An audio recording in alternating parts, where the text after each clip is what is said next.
जैसा कि मैं पहले वीडियो में बता चुका हूं रस संग्रह के बारे में, भौतिकतावादी चिकित्सकों के रूप में जिन लोगों ने बताया है उसको बताता हूं। उसको रस संग्रह कहते हैं, जो औषधि के रूप में ले जाता है। लेकिन भगवान शिव ने इन रसों का प्रवाह जिनसे बताया उनको योगिनी बताया गया है। ये योगिनियां दिव्य शक्तियों से परिपूर्ण होती हैं, दिव्य शक्ति जिनमें कोई विशेष विचित्र विलक्षण शक्ति होती है। ये जोगिनियां 64 होती हैं, सबको मालूम है। ये जोगिनियां 64 होती हैं, 64। इन 64 में अलग अलग प्रभाव, अलग अलग शक्तियां होती हैं। इन 64 के पास प्रत्येक ग्रह के लिए, प्रत्येक ग्रह 8 ही ग्रह हैं। 9 ग्रह तो इसलिए माने जाते हैं कि राहु जो है केतु ही राहु है, राहु ही केतु है, आधा केतु है आधा राहु है, इसलिए 8 ही ग्रह माने जाते हैं। और इन 8 के 8 अंग, अष्टांग, इन 8 के प्रत्येक के 8 अंगों पर प्रभाव डालने वाली योगिनियां 8 अठाई 64 हो जाती हैं।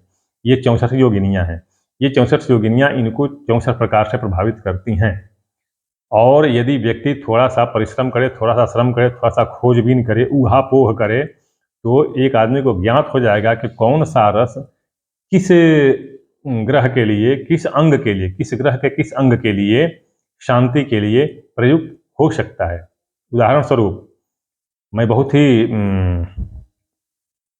सर्व प्रचलित बता रहा हूं, सर्व प्रचलित जो सबकी समझ में आ जाए। केतु एक ग्रह है, केतु एक ग्रह है, और राहु जो है केतु की पूजा से ही शांत हो जाता है, क्योंकि राहु और केतु दोनों को एक में माना। देखिए, यद्यपि हमारे शास्त्रीय गणना में तो राहु को अलग, केतु के अलग, दोनों को अलग अलग बताए गए हैं बहुत दूरी दूरी पर, किंतु भैषज्य गणना में राहु और केतु दोनों एक एक हैं। महर्षि भृगु ने भी दोनों का फलित एक ही बताया है। जो भी हो, आगे चलते हैं। तो केतु का सर्व प्रचलित जो वनस्पति है वह क्या है? सफेद दुर्वा। सफेद दुर्वा जब उसकी आहुति दी जाती है तो सफेद दुर्वा की आहुति दी जाती है केतु की समिधा के रूप में। अब देखिए, दुर्वा में एक हो गया अंकुर, जिसको दुर्वा अंकुर कहते हैं, मतलब नई नई निकलने वाली कोपल। दूसरा उसकी पुरानी पत्ती।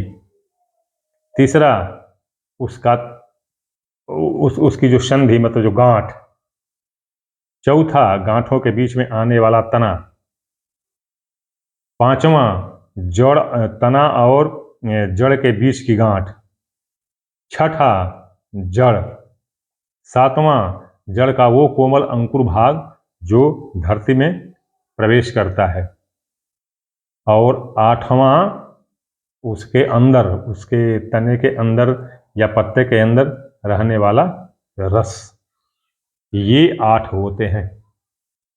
ये 8 ही जो होते हैं, ये केतु या राहु के 8 प्रकार के प्रभावों को दूर करते हैं या उनके निदान की शक्ति रखते हैं। तो इसलिए जब भी आप सही सलामत, देखिए बता रहा हूं, सही सलामत सटीक पूजा अगर कराई जाए तो निश्चित रूप से वृथा नहीं जाएगी, इसमें कोई संदेह नहीं है। आजकल का चिकित्सा विज्ञान, वर्तमान चिकित्सा विज्ञान क्या कहता है, उसका एकदम सोचते सोचते सोचते सोचते अन्वेषण करते करते, सूक्ष्मता करते करते बिल्कुल सटीक उतना ही काम करता है।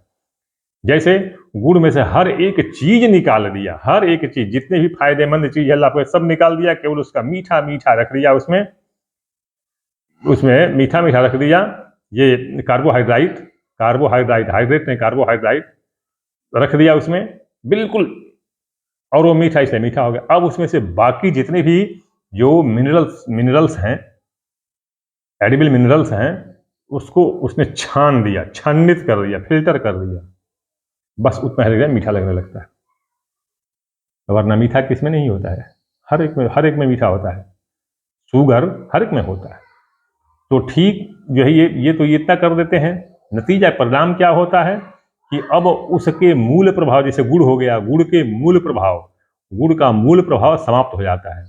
मैं बता दूं आपको, आप भेषज रूप देखिए इस ग्रंथों को, तो उसमें शुगर, मतलब जो मधुमेह है, मधुमेह की औषधि का निर्माण गुड़ के ऊपर किया जाता है। गुड़ मिला करके, किसी भी औषधि को देख लीजिए, गुड़ मिला करके किया जाता है, चीनी मिलाकर नहीं। क्यों? क्योंकि एक गुड़ में चीनी की मात्रा सिर्फ 42% होती है। गुड़ में चीनी की मात्रा 42% होती है, शेष बड़े ही लाभकारी उसमें अवयव उसके तत्व होते हैं। तो इसलिए गुड़ डाला जाता है, तो गुड़ में जहां पर 58% और मिश्रण होते हैं, वहां पर 42% छिप जाता है, वो प्रभाव नहीं दिखा पाता और 58% अपना काम कर जाता है। तो इस प्रकार से मैं बताऊं आपको, ये तो बातें भटक जा रही हैं। हमारा जो रसशास्त्र है, जिसमें बताया गया है, इसमें इन सबको देखते हुए अगर सटीक चीज पर प्रहार किया जाए कि इसके तने का प्रभाव, इसके गांठ का, जैसे केतु का, इसकी गांठों का प्रभाव, इसकी पूजा का विधान जो जानता होगा वो करेगा। चूंकि मैं कराया हूं, मैं जानता हूं कि अगर मान लीजिए अगर 8वें भाव में, अगर 8वें भाव में करना हो, 8वीं संधि का करना हो, 8वें भाव में करना हो, तो रस निचोड़ते हैं। और यदि अगर तीसरे भाव का करना हो, तो तीसरे भाव का क्या करते हैं, तीसरे भाव में जो बीच का गांठों के बीच का जो तना का भाग होता है, उतना काट कर लेते हैं और फिर उसकी पूजा करते हैं, उसी से पूजा करते हैं। अब पूरे दूर्वा से पूजा करने लगिए, कांडात प्ररोहंती करते रहिए, सामवेद और यजुर्वेद का मंत्र पढ़ते रहिए, कोई मतलब नहीं है। उतना करने से कोई मतलब नहीं है। मुख्य चीज छूट जाती है, बाकी चीज आ जाती है।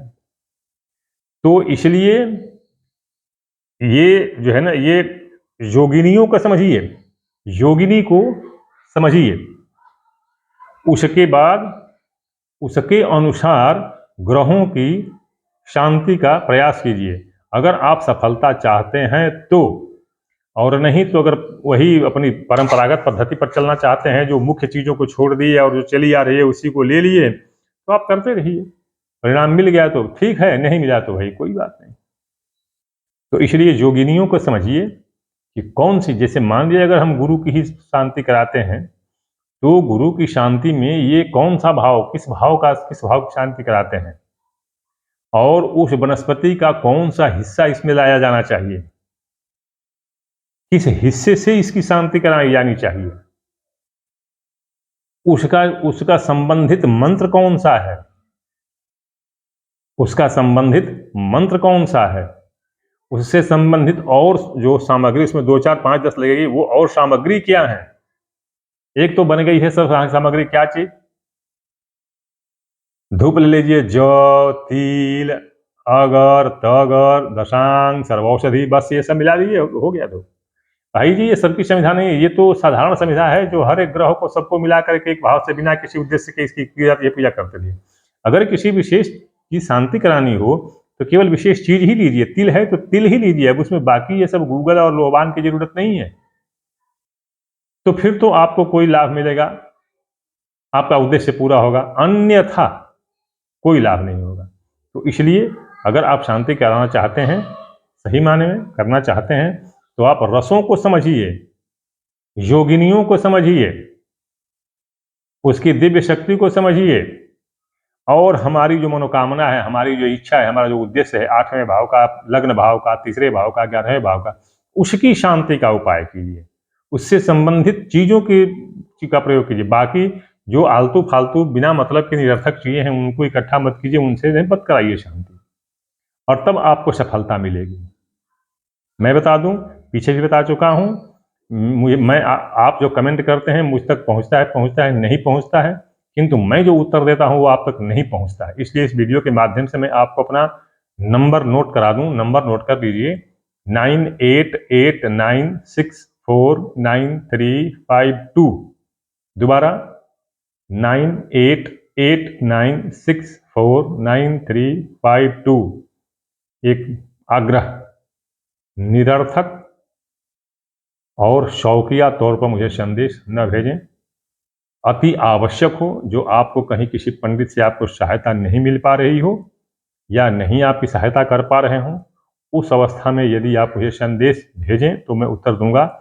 अन्यथा अगर निरर्थक रूप में देंगे और ये समझें कि मैं बिल्कुल बेकार बैठा हूँ, केवल इसी काम करें, तो मैं बता दूं कि मैं किसान आदमी हूँ, मेरे पास परिवार भी है, मुझे उनकी भी देख रेख करनी है।